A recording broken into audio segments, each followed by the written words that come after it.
Shalom. In this week's video on misnomers in the Torah, or misconceptions in the Torah, I should say, to be more proper, we're going to talk about the idea of breaking the glass at a wedding.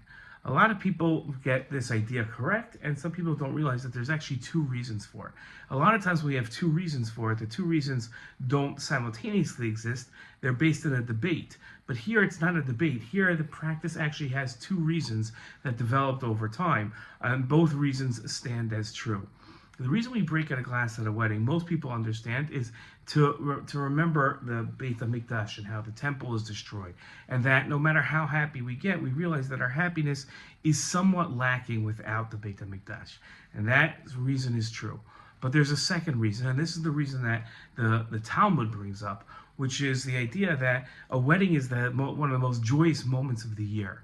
But sometimes joy can bring sin when we lose ourselves and we forget about what's really important. That unfortunately happens a lot. So therefore, we're not supposed to get too happy. How do we make sure we keep our happiness in check? At the chuppah, we break something valuable. That gets everybody's thinking and remembering, whoa, hold on a second, why'd that person do that? Okay, we gotta keep our behavior in check. Can't get drunk, can't get too wild. Right? All of those things, even though they might be done for the purpose of making the bride and groom happy, they are still, we can't get too carried away. The language of the Gemara is asar l'malei schok piv b'olam hazeh, that it's forbidden to have literally your mouth full of too much joy, but really to be too joyous, having nothing to do with the Beit HaMikdash. Even if the Beit HaMikdash would be standing, we would still break a glass at a wedding. Again, the first reason would no longer apply, but the second reason would.